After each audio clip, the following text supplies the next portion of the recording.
Conversing is produced and distributed in partnership with Comet Magazine and Fuller Seminary. I'm Mark Labberton. Welcome to Conversing. In between my longer conversations with people who fascinate and inspire and challenge me, I share a short personal reflection, a focused episode that brings you the ideas, stories, questions, ponderings, and perspectives that animate conversing and give voice to the purpose and heart of the show. Thanks for listening with me.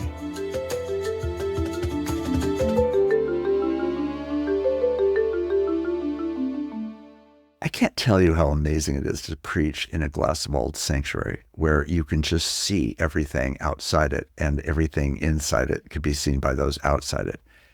It meant that the church was in the world and the world was in the church. The only cross in the original building was actually outside on the public platform. It was not inside the sanctuary. The idea was it's one cross that's in the world and for the church, but it's for everyone. And the idea of preaching in a clear glass-walled sanctuary, at first, it was a little unnerving, but what really was more amazing to me than that by far was the visual dynamic of seeing people within inches of being inside who were outside. And sometimes in the summer seasons, those windows on that side of the church would be rolled back. And so there would be some interaction between the people on the street and the person preaching. So it was not wholly unexpected that if I was preaching and somebody walked by who was in a condition that caused them to want to interact with me, they could just shout into the sanctuary and it would all be real time, live theater. And it gave me this sense that even if the glass is closed, it still feels like live theater. And the lives that are passing by, I believe, are lives that are made and loved by God with every intense dimension that I would claim for myself or anyone else that I most loved, for the congregation I was serving, for the wider world. And it gave me also a different sense of the urgency that the sanctuary was filled with people who, during the sermon, according to usual sociology, sit quietly and relatively still. But outside, there's all these people moving. And so there's this dynamic of realizing, no, we live in a church and in a world of stillness and of movement. And we need both kinds of activities in our lives. And the intersection between the relevance of what I'm saying needs to be true for people when, for whatever reasons, they are at rest, and then for other reasons when we are in movement. And that connection, that essential connection, which I think is what Jesus' ministry so clearly expresses and embodies, is one of the reasons why I was compelled to want to speak into this question, because it felt right that people walking by would go, how dare you do this stupid thing inside there? If people are not believing, if they just feel like this is, as it were, enemy-occupied territory inside the precincts of the city of Berkeley, then it's just an offense.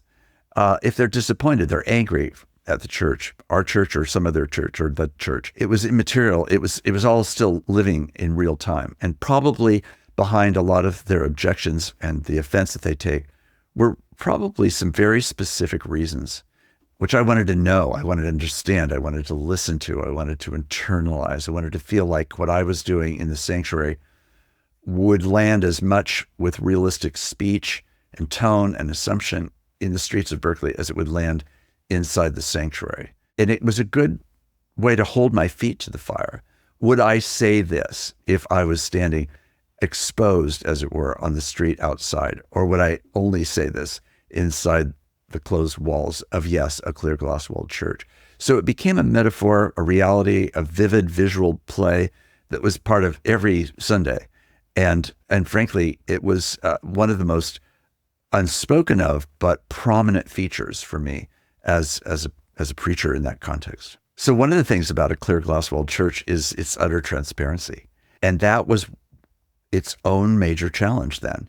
We're sort of, instead of the old stone sanctuary with beautiful and ornate stained glass windows and old style wooden pews and impenetrability of its stones and its enormous bell tower and all of those things. Now the church said, nope, we're staying right on this block.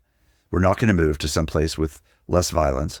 We're going to stay on the corner of Channing and Dana, and we're going to tear down the old stone sanctuary. And we're not just staying, we're going to build a clear glass-walled church. That was at a time when every bank in town to this day has bricked up windows. But First Pres said, no, we're staying here and we're building a church with clear glass walls. And it was the churches saying, this is a transparent reality.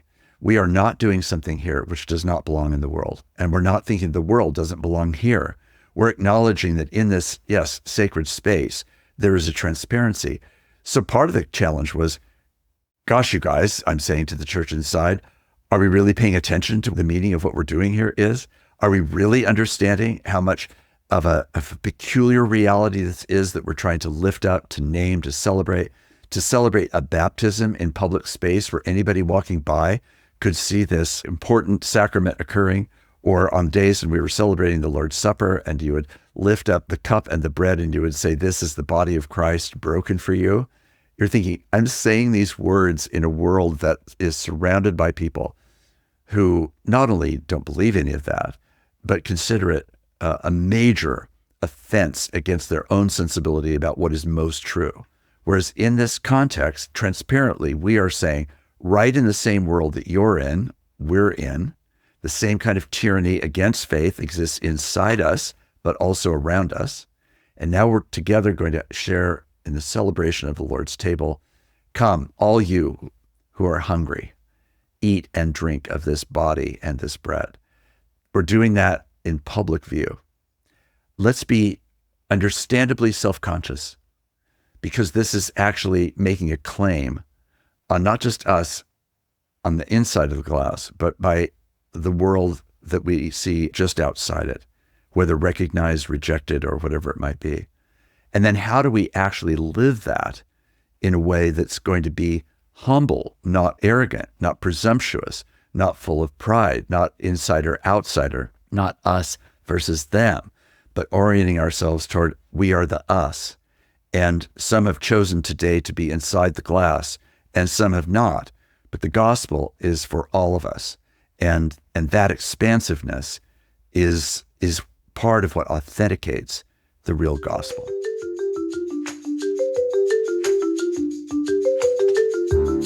Conversing is produced and distributed in partnership with Comment Magazine and Fuller Seminary. Peter Labberton is our engineer and editor. Evan Rosa is our producer. For more information about Comment Magazine, visit comment.org, where you can subscribe, read the current magazine issue, and browse their archive.